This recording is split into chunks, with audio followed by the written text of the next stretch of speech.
We have from the north. We have from the north, we have from the east, we have from the west. So let's keep the introductions coming. Just keep introducing yourself. Let us know where you're joining in from.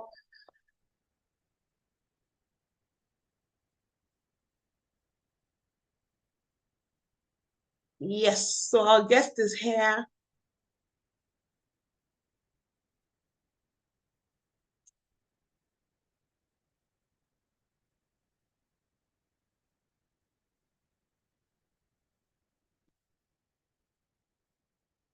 Okay.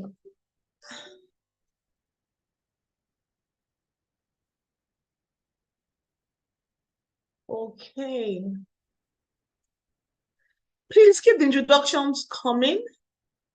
And we just want to add our guest. Whoever is host, please can you just add our guest as co-host? Support 3, please can you add our guest as co-host? Please keep the introductions coming. Please keep the introductions coming. Let us know where you're joining from. Okay, awesome.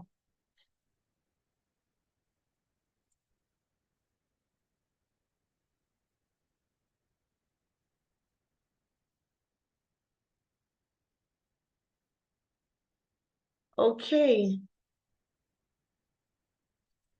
Okay, so good evening. We have our guest with us. It's already 6. We don't want to do African time. So please, let's just give a warm welcome. Please, let's give a warm welcome for Professor Dr. I'm not even sure which one to call, Professor Dr. Ndubuisi. I don't know if you can hear me. You can unmute. You can also put on your video.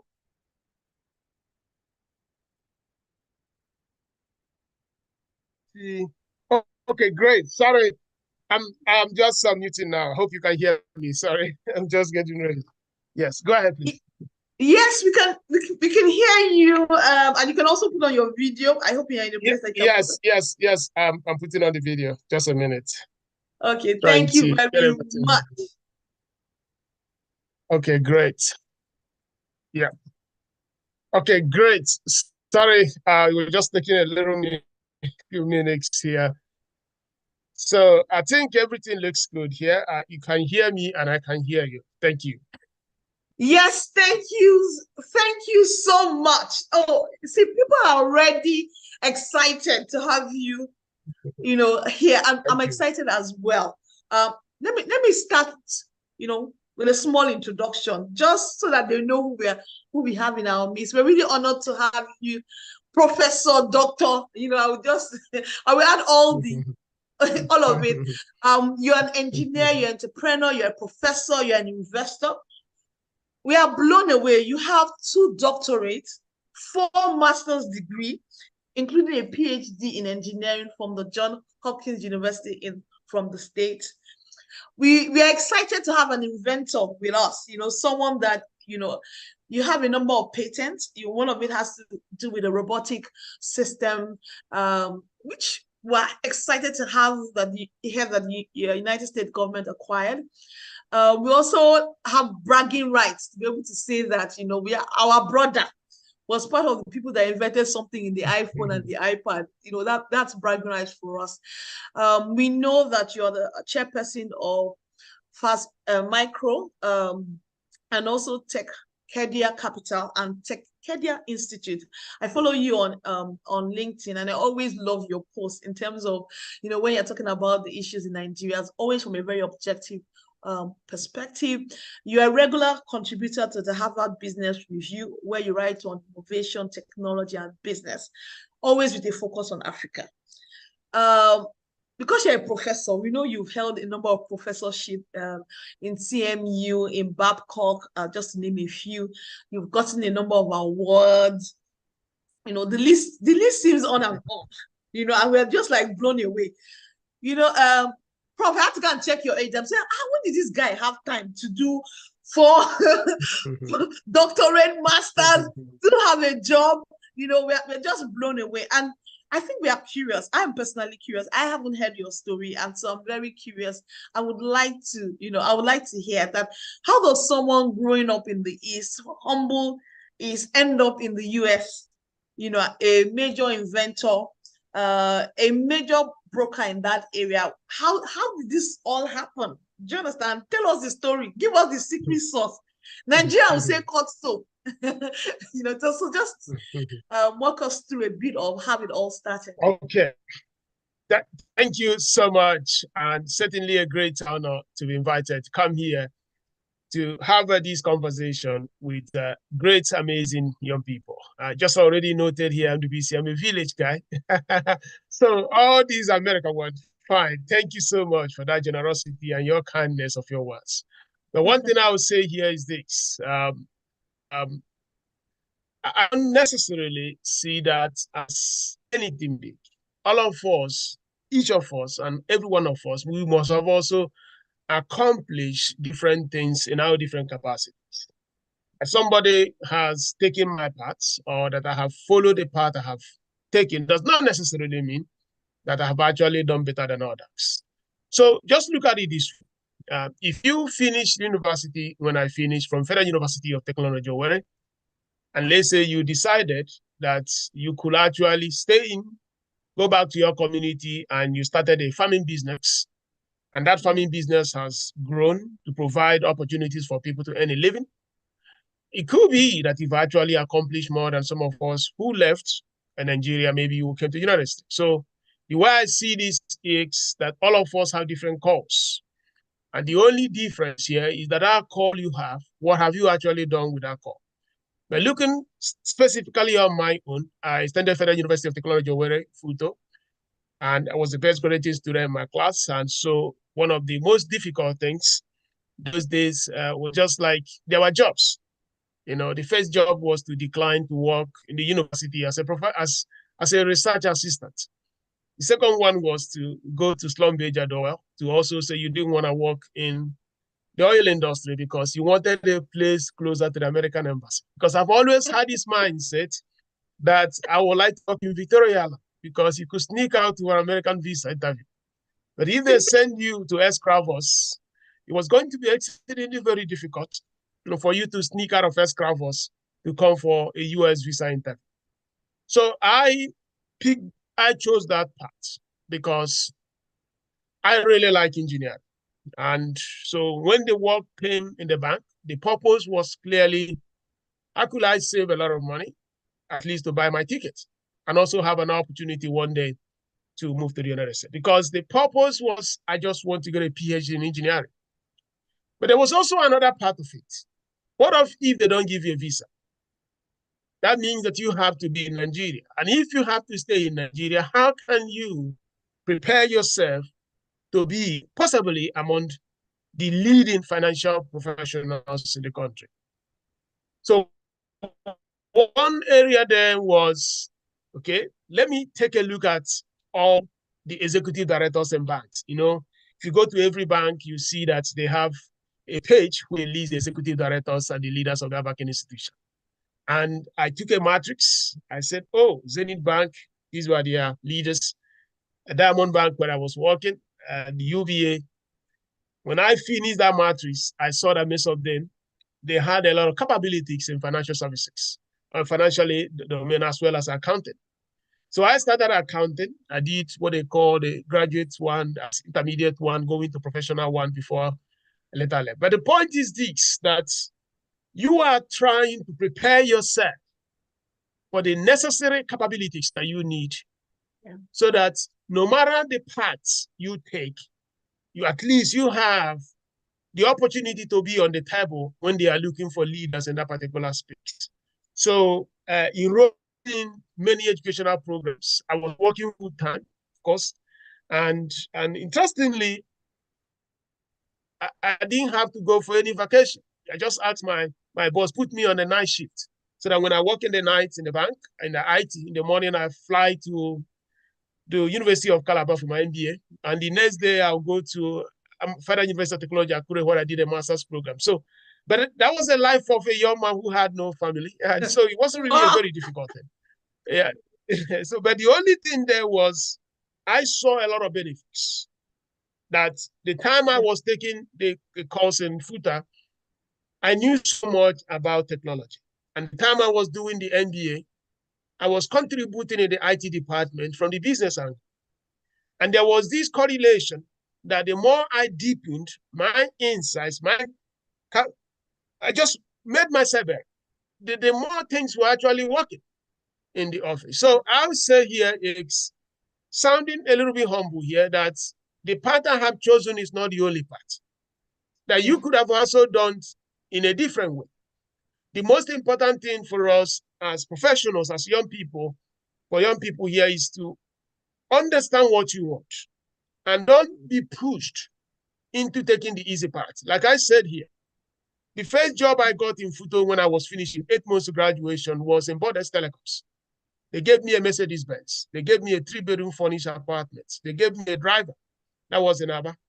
They gave me everything a young man or a young woman would have wanted.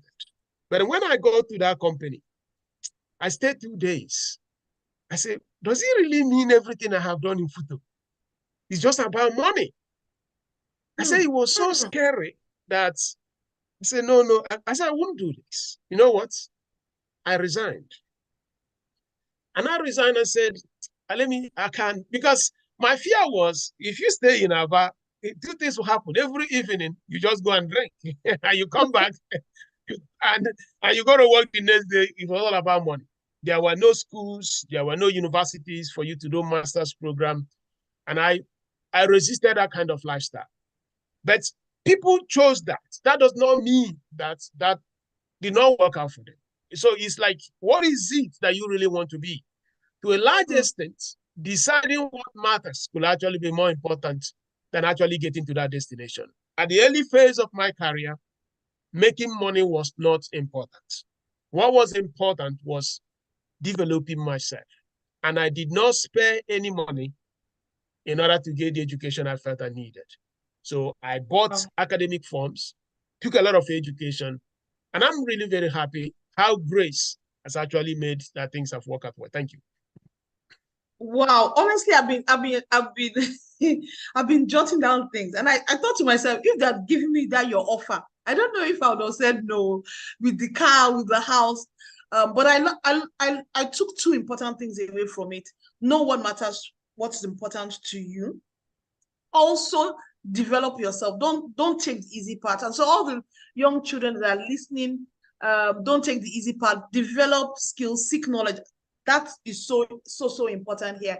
Children, you can drop your questions. I'll be looking at it, and later on we'll take the questions.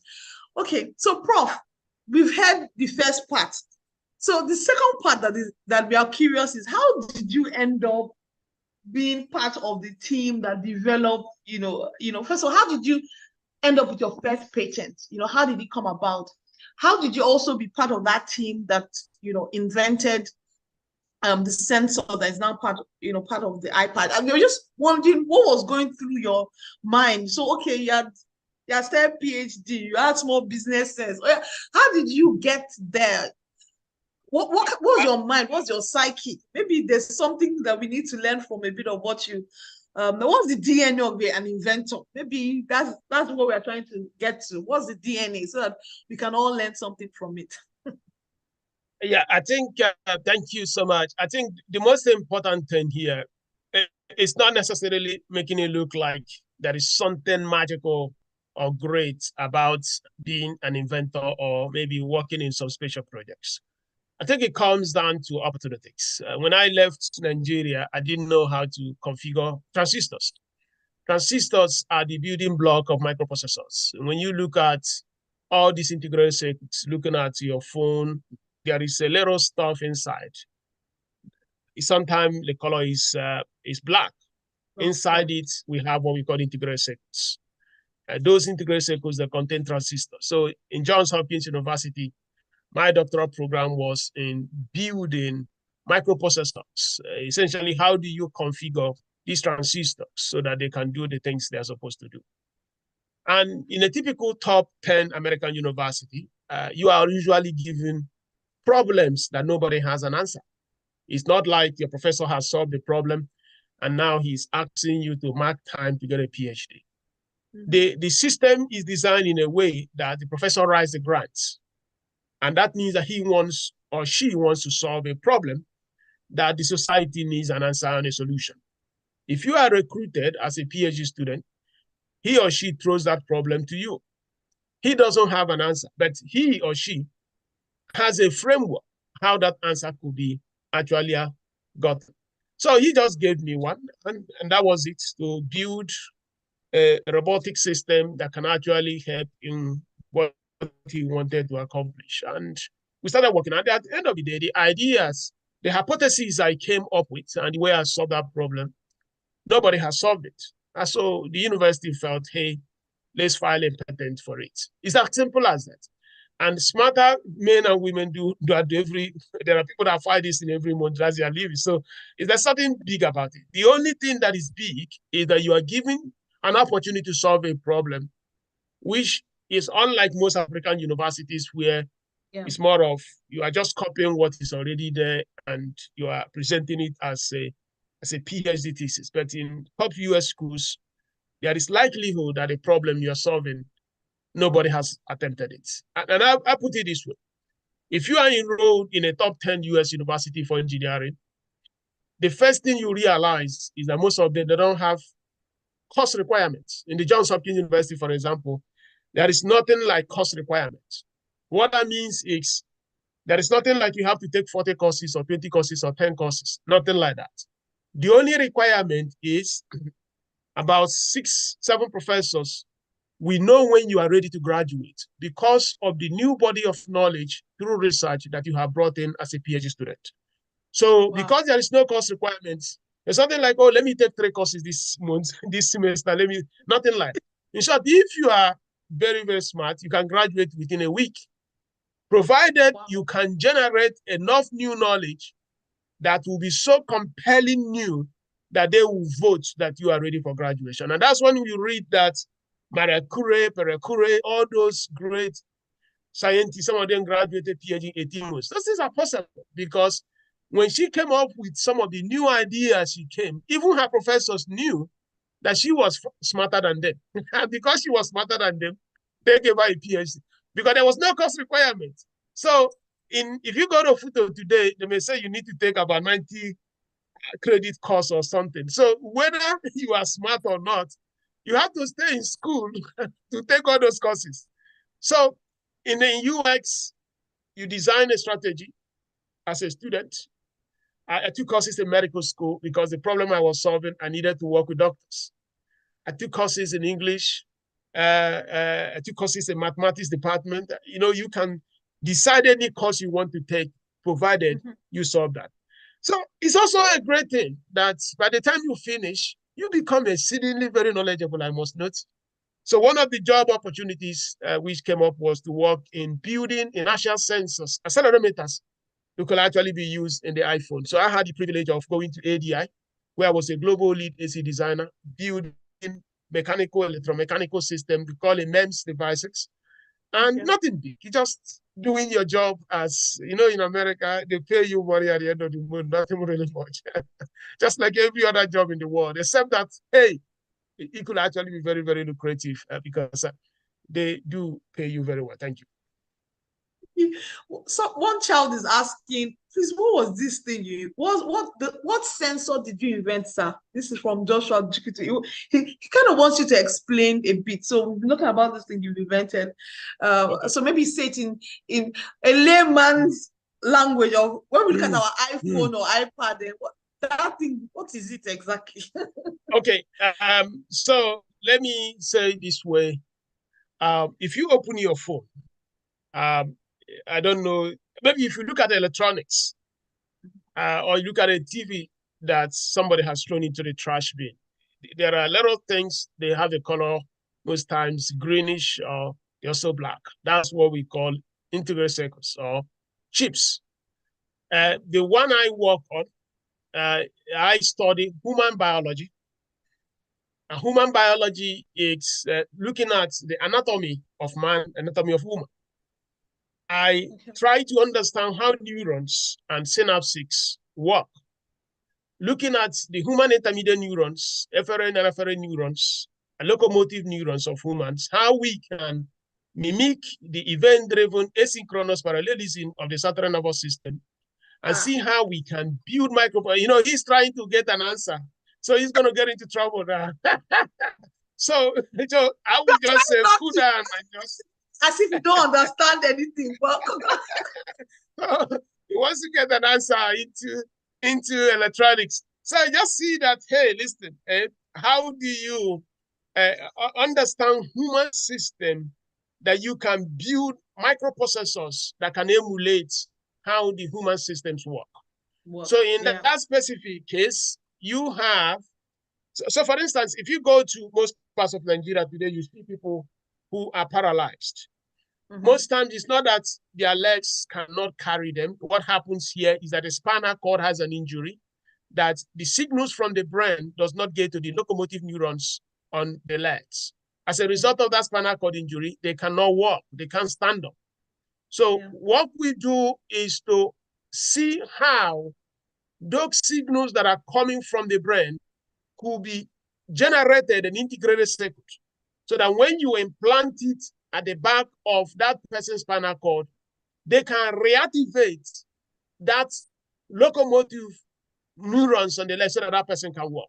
So we use that paradigm in the electrical engineering neuromorphic system to now look at how we can build things. So let me say this. We just made a chip, integrated circuit, just like a device. Let's not go into PhD here. I don't think it's necessary. So and then and then on the one on the iPhone. In simple words, okay. You know, your and the one on the iPhone, phone let me trying to replicate, replicates what happens in real life in terms of your body. So I think that's Which is why I think it's important to show how biology, the physics, the chemistry, they all come together, and it's a good thing to study. Don't let's confuse you. But let me come back, you know, to what I term the DNA of an inventor. So if you had to say these are the three things you feel, or 3 or 4 things you feel make up the DNA of an inventor or someone that is a problem solver. Because when we say innovator or inventor, we're simply, in nice English, saying someone that is a problem solver. What do you think? And I like the fact that you say that the way it's done in the US, you know, they throw you into a problem and then, hey, try and solve it. In Nigeria, they've solved the problem, and then they want you to see if you can beat your professor and be smarter than you. But if you do that, you end up not passing. So what would you say is the key DNA of someone that is an innovator or an inventor from your observation, from your interaction? What would you say that is? Yeah, so just like you asked, you said 4 things that I would say. The first is you need to have an inquisitive spirit. That's inquisition is the most important thing, where you have a methodology of trying to probe more how things could be better and how new ideas could come into something. Another component is spirit of awareness. For you to actually be a very good inventor, you need to be aware. Awareness is very vital. And then also observation. And then the most important is the spirit of perseverance. You know, there are people that have been working on something over the last 20, 30 years. And they don't just give up. And some of us, maybe for try 3 weeks, we just pack. So that spirit of perseverance is very, very important, because the journey you are taking, nobody knows the destination. Remember, you could do a PhD after 4 years or 3 years or 5 years or whatever. There is no answer. That is actually a result. The most important thing here is that you followed standard scientific procedures, and at the end of the day, that problem could not be solved. You could still get a PhD that you were able to prove based on the current body of knowledge that that problem could not be solved. Remember, there are some mathematical problems that have not been solved for more than 100 years. People are still getting PhDs trying to solve them, but nobody has solved them. So that is where that knowledge and building that body of knowledge becomes very, very important. It's not that you need to set off a problem that is so evident that somebody has to have an answer to do that. So the key thing here is we started the journey. Unfortunately, we couldn't get the answer. But we have created enough body of knowledge to help to guide the next set of people who can actually get that. That is how that process goes through. But you could be lucky that, hey, as you are working on it, then you are able to solve that problem. Before Elon Musk brought Tesla, there were a lot of academic works where people felt that you cannot have a car that can be powered 100% by electron. That is electric vehicles. You know, people were the best Toyota could do was diesel, hydrocarbon, that is petrol, and electric vehicle. But over time, the people were able to improve the capacity of batteries. And people had already gotten PhD proving that, hey, you are not going to actually get a car working only on electrons. That does not mean they were not right. It's like as new body of knowledge comes, new things. If you go back to classical chemistry and nuclear chemistry, in secondary school, when you started in XS1, your teacher must have told you that matter can neither be created nor destroyed. But when you get to SS3, when they started teaching you nuclear chemistry, they now say that you can actually do that. So what happened? It wasn't that they were wrong. Just like in classical chemistry or classical physics, whatever, the Michael Faraday and co. did not get to the level that where you can actually get into the destruction through nuclear chemistry and nuclear physics. So that's how that spirit of invention comes. You need to have that mindset that, hey, I can continue to push the envelope and I continue to look at patterns. You know, it's not like you just go in the morning, you're doing something random. There needs to be a process that have tested the hypothesis, it doesn't work. Can I test the next one? If you isolate that next one, can I test the next one? As you are doing that, observation, awareness, and perseverance all coming together on that inquisitive mindset will actually help you get to that destination where you need to be. Okay, thank you for that. I love that. Be curious, be aware, observation, and perseverance. So I'm interested in knowing, examples in your life of some of these things. So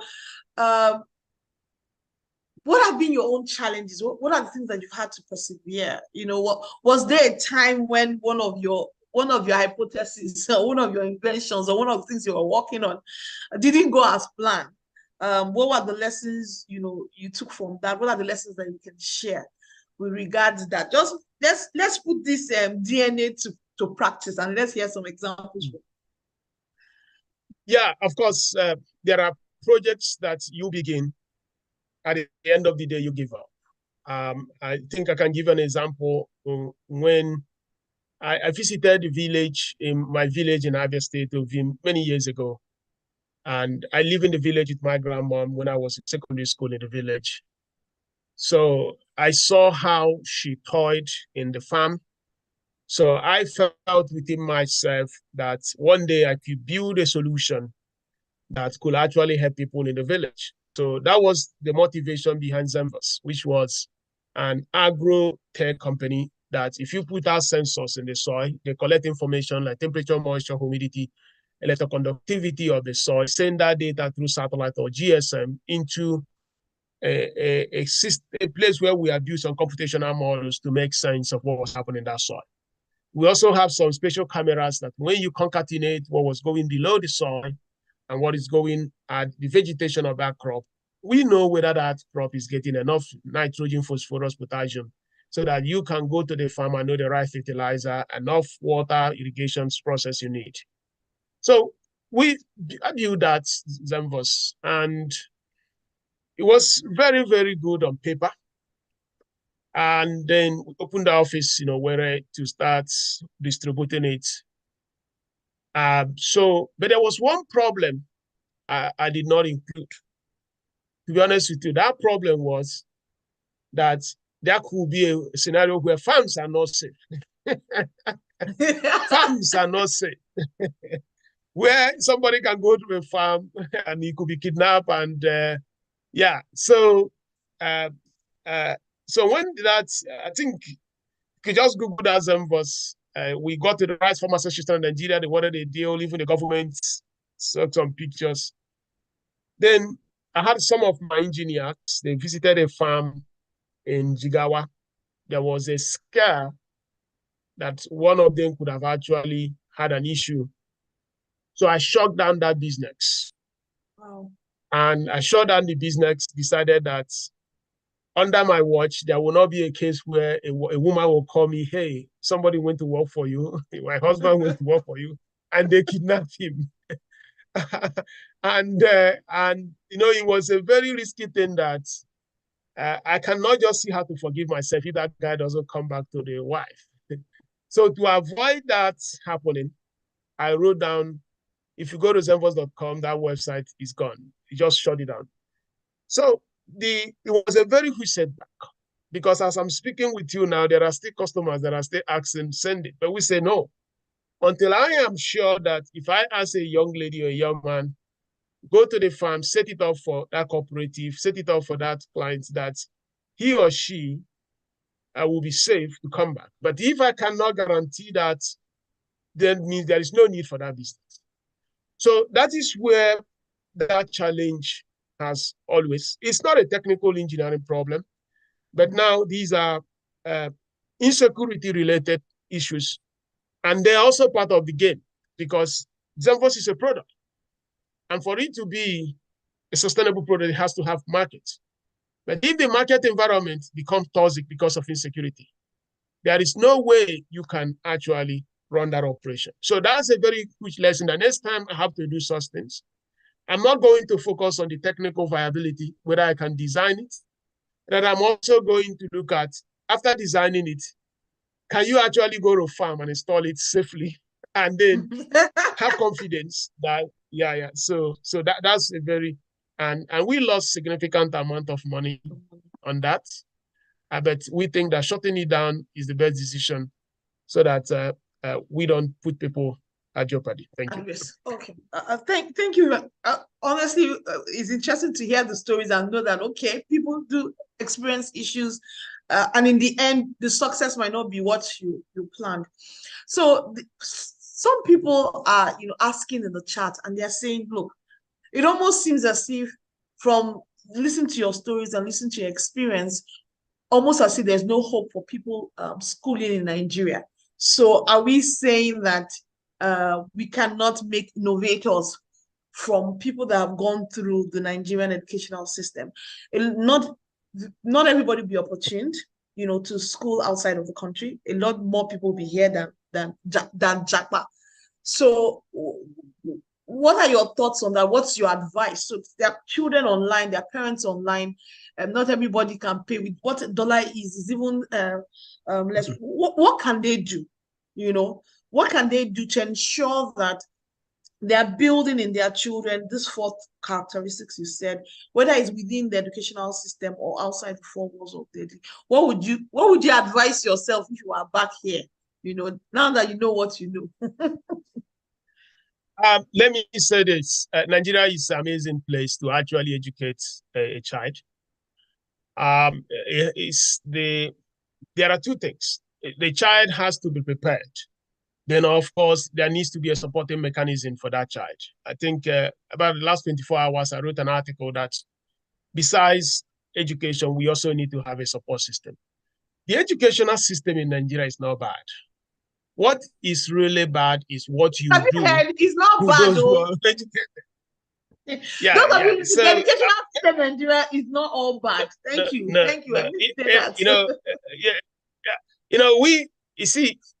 We have very good processes, but we do not know what to do after we have trained those young people. When I went to the Johns Hopkins University, I recall vividly the very first homework they gave to us, it was to build a minimal invasive surgical robots that can go through the laryngoscope to do minimal invasive surgery of the throat. So I did the mathematics, and one of my American classmates who I paired, he did the coding in Python. And then I traveled outside the United States at the end of the semester to Scotland So he was the one that submitted the homework to the professor, and he claimed that he did the homework. So when I came back, yeah, the professor brought us because it would have been a very bad outcome. So what happened? And I said, sir, I did the math. I solved and I did all the vector complex analysis, but I have never used Python because I had never had the opportunity in Nigeria to use Python. But he went through the UX high school system. They knew how to use all those software stuff. The man said, oh, so you did the maths? I said, yes. He asked him, Kevin, who did the math? I said, yeah, Andy did the math, but I did the coding. He said, no, you know what? PhD is not for coding. PhD is actually for who can solve the maths. So, Andy, if you did this maths, I want to have you in my lab. And that was the day I became a member of the Computer Integrated Surgical Systems and Technology in the Johns Hopkins University. That's how I started. And he gave me A+ because as far as he was concerned, PhD was for the mathematics. So how did I do that math? It was what I learned in photo. All those calculus. So the point is not just that we are well taught. Nigeria is a great place. The only thing there is we do not have that translatory process of turning that education into things that can actually, people can feel the impact. Yeah, so if parents are looking at, unfortunately, the opportunities in the country, the opportunities are severely limited because our economy is not expanding. When your population is growing very fast and your economy is not growing very fast, not many people have opportunity. But in terms of preparing people for success, our schools are not that bad. Even though they sound very theoretical, provided you can work. Yeah, those theories are actually the foundation of what you really need to be. I love that. I'm going to quote that. The theories are the foundation. So we are very theoretical. We don't yet know the practical application, but that's the building block. And I think that's the important message. Those are the building blocks that you can build other things. It means that you can build the other things faster because you have the building blocks. Like Absolutely. When you then have the opportunity. Okay. So people are saying, you learned all this thing in Futo. So he went to Futo, so it wasn't yet in the days of Covenant and the other private universities. It was way back then. Someone asked, this is a funny question. Someone asked, why did you resign when they gave you that wonderful, that's a funny question though. I think you had partially answered that. When you are given that wonderful offer with housing, with car. Yeah. It's actually a no-brainer. So I think the other day I wrote about my very good cousin. She just got her PhD at UNN. And when Ezine was graduating, she was the best in her class in UNN. So she got a very big job in Port Harcourt in the oil industry. And she also got automatic job in the department in UNN. We asked her, take the job in UNN and leave the job. In short, the job she got in the oil industry could have paid her more than 6 times what they were paying her at UNN. So what I'm saying here is not really about money. These things are, you have to define what you want. I always tell people in careers, you can take the first 5 years for the accumulation of knowledge after graduation. Accumulation of knowledge. Knowledge is a factor of production. Those who have knowledge will rule the world. Those who have knowledge will decide the future. If you put that effort to accumulate knowledge as much as you can always make money. You can always have companies to work in. So if someone, for instance, you decide to follow that path, let's assume they are paying you, let me just make it up, maybe $1,000 today. Another person picks up the path, let me go and acquire knowledge, and that person joins back. It could be still going in the phase 3 phase of that promotion. This guy is already coming at the directorship level. So there is no comparison. The most important thing is, what is your strategy? You need to have a career plan. Career plan doesn't mean, hey, I need to move from grade 1 to grade 2 to grade 3 to grade 4. How do you jump 4 levels? And what are the tools which can help you to join 4 levels. So one of the most amazing things I have actually been happy is going to Nigeria to run a program, and I see my supervisors coming as students for me to, and I said, if I had stayed just following the original path, possibly I will still be under them. But see this village guy now, going to, there was a program UBA did one time. They flew me from UX, and when I went there, the executive directors, they were in the broken in, and I was the one that was, but you see, there was just no way it would have happened. So ask yourself one question.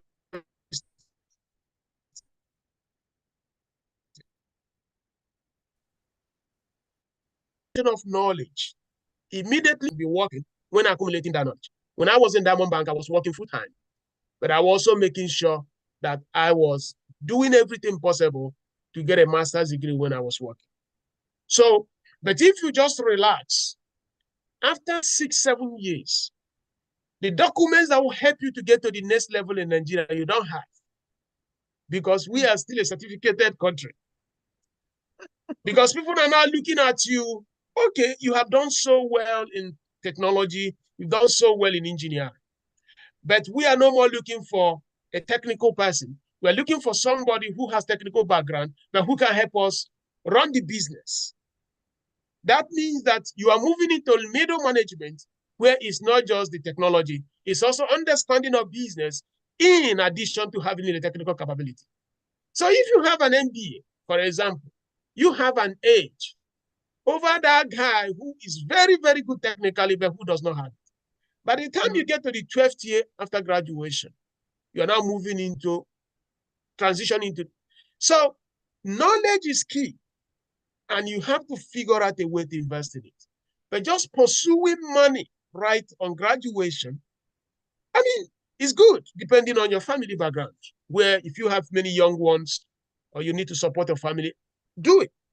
But if you can also do that, in addition to investing into yourself, please. In Tekidia Mini MBA, there is this process I teach our students. I call it, it's a process where you dedicate a certain percentage of your salary for your professional development, another percentage for your family, another percentage also for investment. It could be that you are in a junior entry level, at least 10% of your salary should go into either you're investing in stock, mutual fund. That means that is one way of paying yourself. So you need to have a means of defining these things, and don't just allow them to come and go because you don't have a plan. Of course. Go ahead. Well, thank you for that. I think the message you repeated not once, not twice, not 3 times is knowledge is key.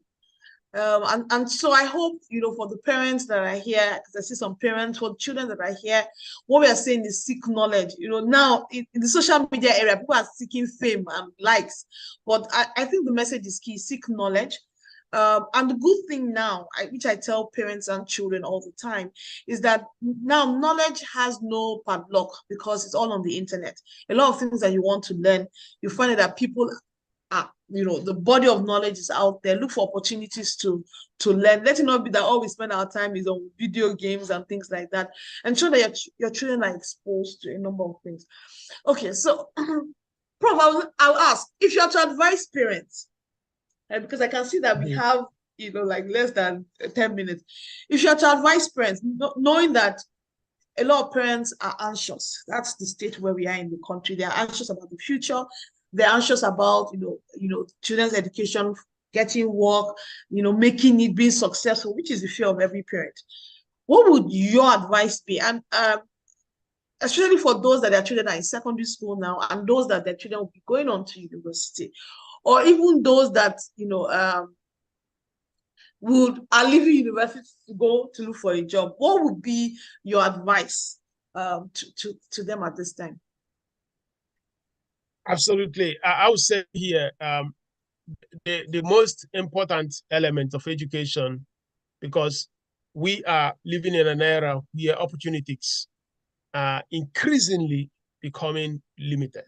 That is the world we live. If you go back to secondary school, agricultural science, third year, there was this postulation of Reverend Martins, who said that food production was growing in arithmetic progression while human population was growing in geometric progression. And according to him, he modeled that a time will come when we run out of food. But of course, a time came when the Industrial Revolution came, that postulation did not come to pass. If you have a child in Nigeria today, there is nothing more than figuring out how that child could develop a skill of being able to practically do something. Either is basic understanding of computer science or technical stuff.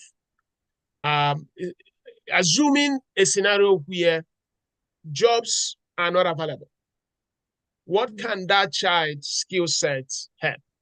You know, not everyone will study computer science. Not everyone will study electrical engineering.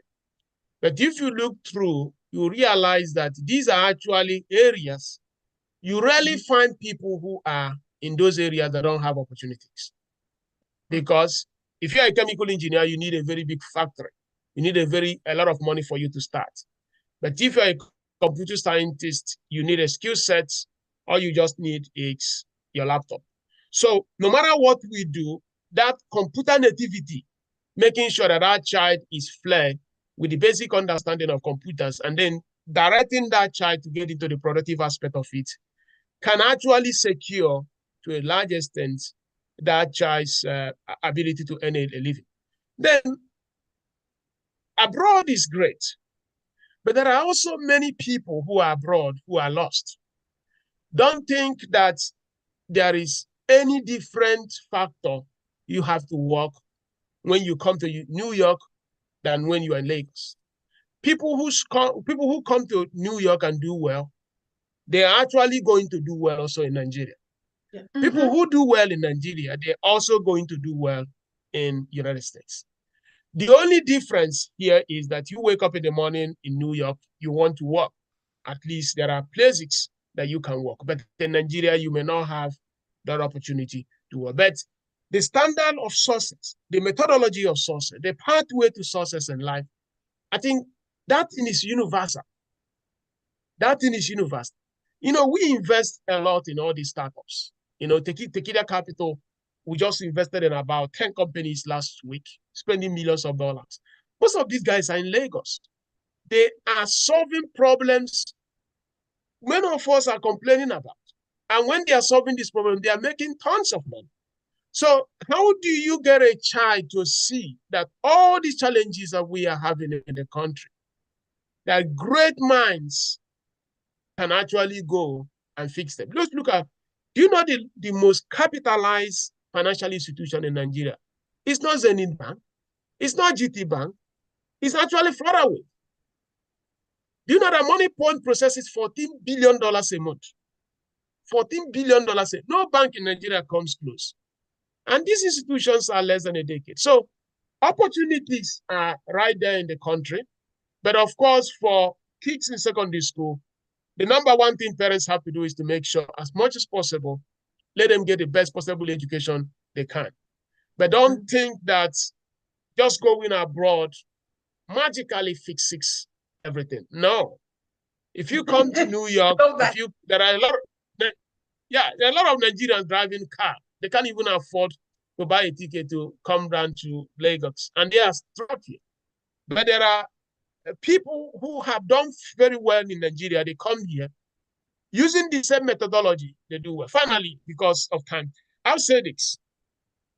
The reason why companies hire students who make A's or made a first class or 2-1 in the university is not because making A or making first class or second class upper is magical. They are hiring them, the work ethics that for you to have made an A, you must have managed your time, planned your life, made sure that things that you needed to be done, you had the ability to actually get them done so that you make an A. Yeah. If you take that mindset to work, you can also be successful because you have demonstrated that you set a target of making an A and you got it. But when a student makes an E or D, It could be that the student could have made an A, but the student could not plan well. So that is also the same thing on career. We have to see how do we get our young people to understand the rudimental aspect of life. It's like, how do you get a child? The homework must be done before the video games. Yeah. I think last week I shared the picture of my son, and he's finishing the best in his high school here, and the school was honoring him for winning an award. There are processes we have here. Hey, the games have to be played, but you know what? You must also do this. And you will do that. We want to see how well have you done it. And by the time you get them into a process of, there needs to be this, and when this is done, this has to follow. If they take that to life, they can now see the cause effect.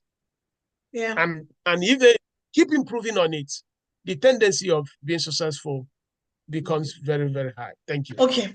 Thank you so much. I want to throw in one question before you have to leave. Someone is asking, how did you get on to be a writer for the Harvard business? It's like someone wants to go and start writing. How did you,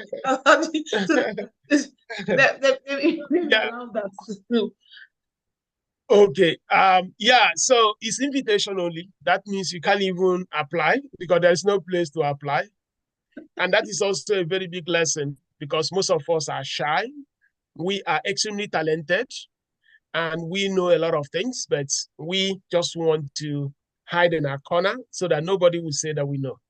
So if you do not have a mechanism for people to recommend you in your absence, I have said it that your career cannot grow. The number one thing you need to do professionally is to make it easy for people to recommend you. I sit in the board of companies. And when there are challenges, they say, hey, who can do this? Can we get Kemi? Oh, no. There is this guy called Adamu. So names will be flying in the boardroom. The people who are being mentioned are not in that meeting. But at the end of the day, the chairman of the board will say, okay, let's get Kemi, let's get Adamu, let's get Ikechi. Let them come and make a presentation to us. The ability for somebody to recommend you in your absence is one of the most important inflection points in your career because you cannot know of all the good things around the world at the same time. So in the Harvard one, possibly somebody saw what I was writing and then put it across to Harvard, and they asked me to come to Cambridge, that is Harvard Business School. I went, and it took less than actually 10 minutes. They just wanted to be sure that it's the same guy that writing this at their meeting. And they asked a lot of, yeah. So, and I have been writing since 2010. And I think I should be the longest from our part of the world there. And it's a very highly prestigious thing because millions of people read what you write, and nearly every CEO in Africa knows my name because they was reading what I wrote. It's just so amazing. So what I would challenge, you may not be writing in Harvard, but you can also write in Guardian newspaper. You can write in This Day newspaper. And people who were with me in Diamond Bank of old knew that I could remember the first article I wrote in Guardian as an entry-level engineer in Diamond Bank. And you the one I wrote. So you can't start in Harvard on day one. But what are you doing, even in your local church, if they are looking for somebody to submit a magazine, or in the mosque? Showcase yourself. By the time you do that, somebody most likely will take notes and they will recommend you in your absence. And if they do, you will never know how fast. I knew that the first time I met Bill Gates, and it was an article I wrote in Harvard. Somebody saw it and they said, wow, let's get him to come and meet Bill Gates. And he seemed like a village guy going to see the richest man in the world. What was like? And then I was to speak for nearly 45 minutes before him. I said, if I start speaking, maybe they will cut me off in 2 minutes. so I had planned how to say, because, every minute, how much money does he waste? So in an hour, it could be that he could be losing $7 million per hour. You're wasting his time. So, but they allowed me to finish. So I said, really? That means it was really very, very useful. So that is life. But somebody needs to know it. So I challenge us. Let us try as much as possible to make sure that the little we know, respectfully, in a professional way, to communicate that to the world so that people know. You can do that with a social media page like WordPress, and just professionally put it across. Somebody will take note of that. And that could be the beginning of that recommendation. Go ahead. Okay, I like to keep to my promise. So please let's just, in the chat, just say thank you to Prof. Because Prof, someone's asking what is Tekedia. Maybe I should even just tell people to go and do research, go and acquire knowledge. But so Tekedia is an online, should I call it an online mini MBA school? I think that's the simplest way to say It's that. just a business school, but we run it online. It's a business. So one child wants to know that can they join? Is there age limit to join in this Tekedia? So there's no age limits actually, but I don't know the full audience here, but they can just take time and visit it. It's actually a very big program. We have more students than any university in Nigeria, and Wow. universities across. Yeah, there is no university that comes close, and most of the students actually go through scholarship. Now we just have the Apostle Owotuga's family. They are sponsoring dozens of people. So if just, and we have Catholic priests, we have imams from the mosque, and so this take time and check it.